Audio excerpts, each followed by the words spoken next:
به نام خداوند جان و خرد. از فردوسی.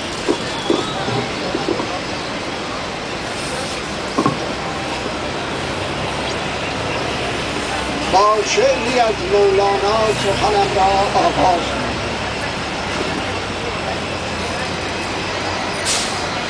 این شیخ با چراغ همی گشت گرد شهر،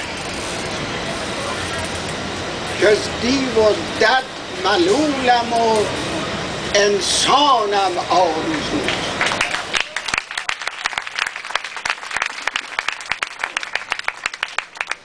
زین همراهان سست عناصر درم گرفت شیر خدا و رستم دستانم آرزو.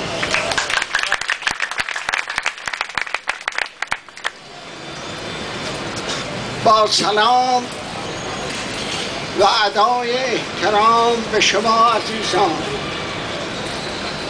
و به همه انسان‌ها و سازمان‌هایی که در راه رشد و تعالی بشریت و رهایی انسان از قید زنجیر ظلم و ستم مستبدان و غارتگران از هیچ تلاشی باز نایستاده و حتی جان خود را هم فدا کرده.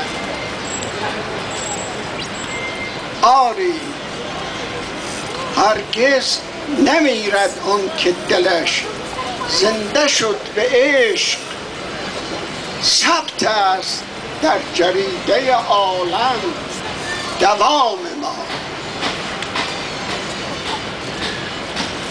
از شادروان ملک الشعرای بهار، ای آزادی خجسته آزادی، از وصل تو رو بر نگردانم تا اون که تو را به نزد خود آرم، یا اون که خودم به نزد تو آیم. از مولانا ای برادر تو همان اندیشه‌ای، ما بقی تو استخوان و ریشه‌ای. این که گویی این کنم یا اون کنم، این دلیل اختیار است ای صنم.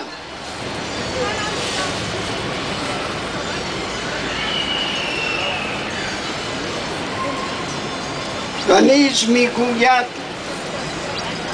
مولانا ما ز قرآن مغز را برداشتیم، پوست را نزد سگون انداختیم.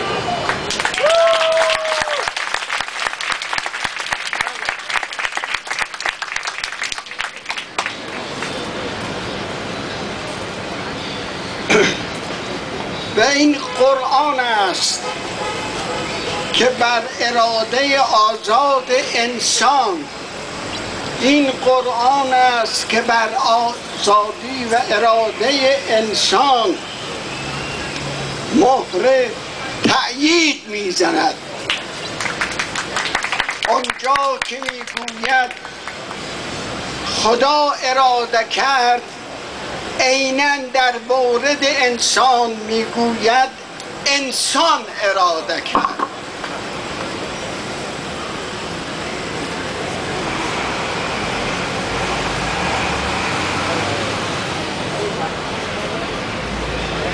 لذا انسان می اندیشد و با اراده آزاد خود آن را عینیت خارجی می بخشد.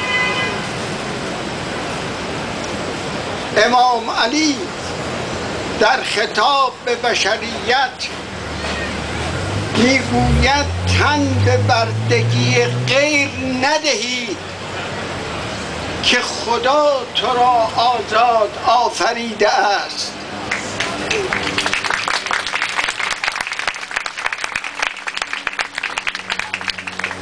امام حسین روز عاشورا در برابر دشمنانی که به نام اسلام برای کشتن او گرد آمده بودند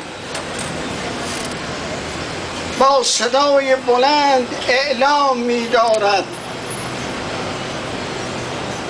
من در صحنه با صدای بلند اعلام می دارد من در صحنه نبرد در برابر دگمندیشانی که به تحریک صاحبان زر و زور و تزویر برای کشتنم بسیج شده‌ام فریاد میزنم من شهادت را بر زبونی و ذلت در برابر ستمکاران ترجیح میدم.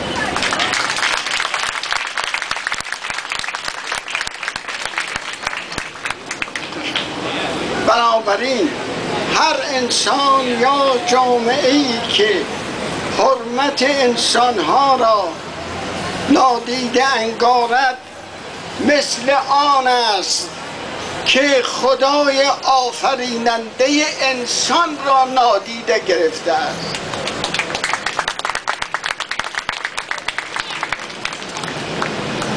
سخن را با نقل گفته‌های کوتاه و پرمحتوا از قرآن پیامبر اسلام علی شاعر متعهد و دردمندمون ناصر خسرو علوی و دیگران به پایان میبرند.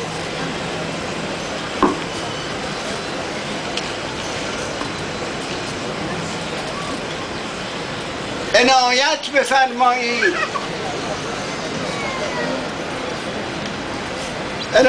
بفرمایید این از قرآن کریم است و تمت کلمت ربک صدقا و عدلا لا مبدل لکلماته.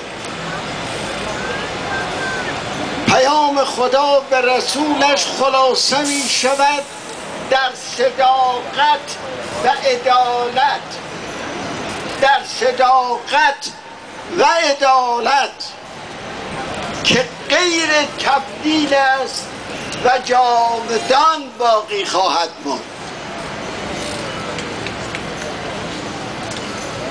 از پیام پیامبر اسلام دقت بفرمایید.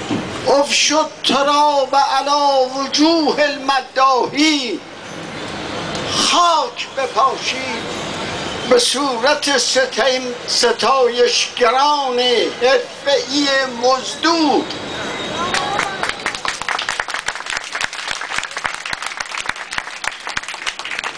از امام علی بگویم، میگوید از خیرخواهی راهنمایی به دلسوزانه درباره من دریغ نورزید که من خود را از خطا مسون نمی بینم. آنان که علی را ستایش های بیجا می کنند در واقع می خوان خود را زیر پوشش علی بر مردم تحمیل کنند.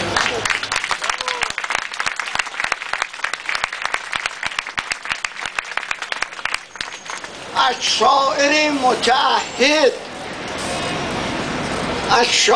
متعهد و دردمندمون ناصر خسرو علوی میگوید بسنده است با زهد عمار و بوذر کند مدح محمود بر عنصری را. من آنم که در پای خوکان نریزم مر این قیمتی لفظ در دری را.